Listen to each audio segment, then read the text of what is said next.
Honorable Laura Polizzi presiding. Thank you. Good morning. Please be seated.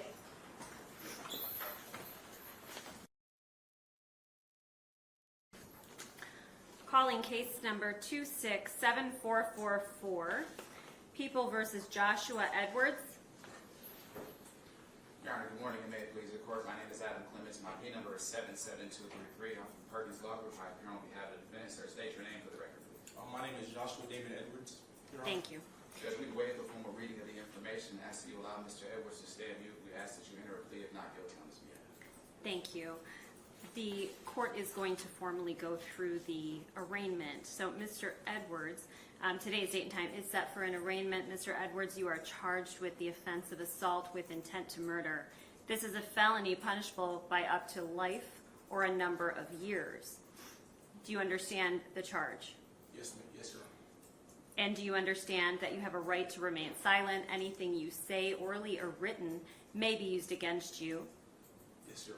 You have a right to the presence of a lawyer during any questioning to which you consent to or any court proceedings. You also have a right to a trial by either judge or jury, and at that trial you have the opportunity to call witnesses on your behalf, confront witnesses that have been called against you. You are presumed not guilty until proven guilty by a reasonable doubt for each and every element of the crime. Do you understand your trial rights? Yes, Your Honor. And did you review an advice of rights form? What is that, if I may ask, Your Honor? An advice of rights form. Did you review that form with your attorney? No, we weren't given an opportunity to do so, but if the court would like, I can forward the hearing on. I do have that form in my file. And sir, I have an advice of rights form here. Oh, that's, is that the Miranda, rights, Your Honor? These are your trial rights, sir. Yes. So now do you recall reviewing this form? Yes, Your Honor. And you signed this form? Yes, Your Honor. Thank you. And sir, how do you plead as to assault with intent to murder for arraignment purposes? Not guilty, Your Honor. And at this point, we're going to address bond. Any comments as to bond? First, pretrial services.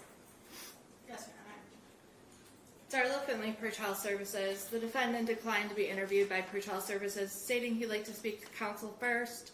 Given his request for counsel, no background information was obtained by an outside source. Jail records indicate that he's 18 years old, single.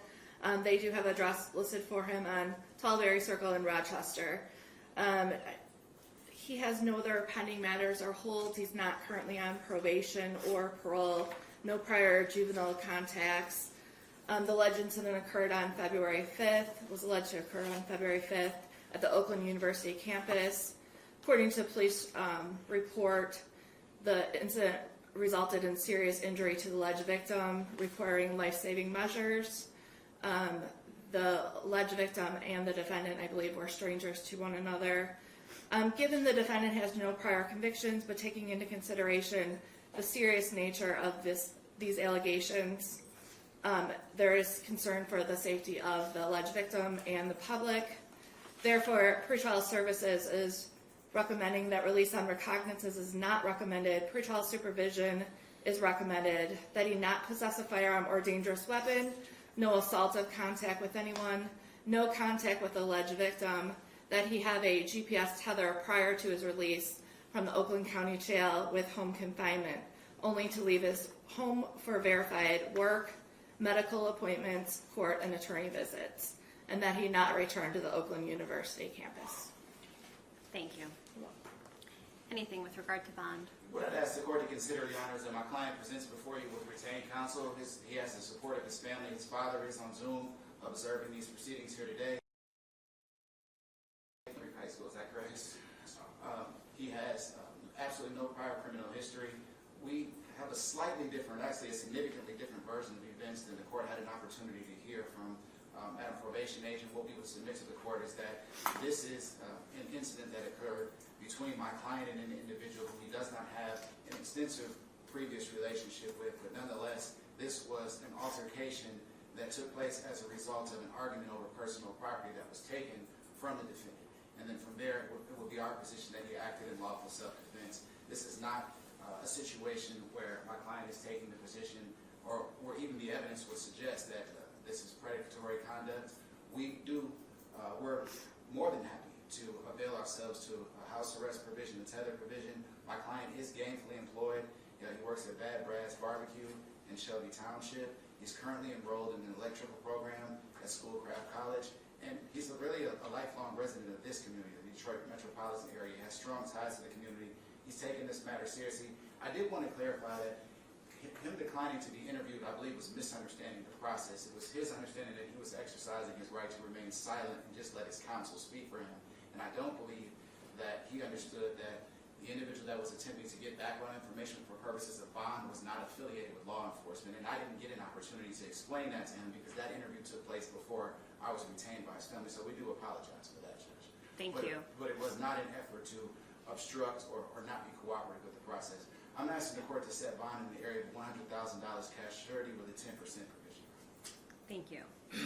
Well, in terms of bond, the court is required to comply with MCL 6.106. So the purpose of bond is to ensure that the defendant appears in court for all necessary court appearances and to take into consideration any risk to public safety. In the court considers the seriousness of the offense, that the alleged offense occurred on the campus of Oakland University, and the serious risk that it could pose to public safety. And the court, in considering all of that, does set a bond of $1 million cash, no 10%. In the event that the defendant is able to post bond, the following conditions will be in place: not to return to the Oakland University campus, that GPS tether, he shall have a GPS tether prior to release, and that the defendant would remain on home confinement and may only attend attorney meetings or doctor appointments. Thank you. And the matter is set for a probable cause conference on February 24th at 1:15. It's also set for preliminary exam on March 3rd at 1:15. Is there anything else? No, Your Honor. Thank you. Thank you.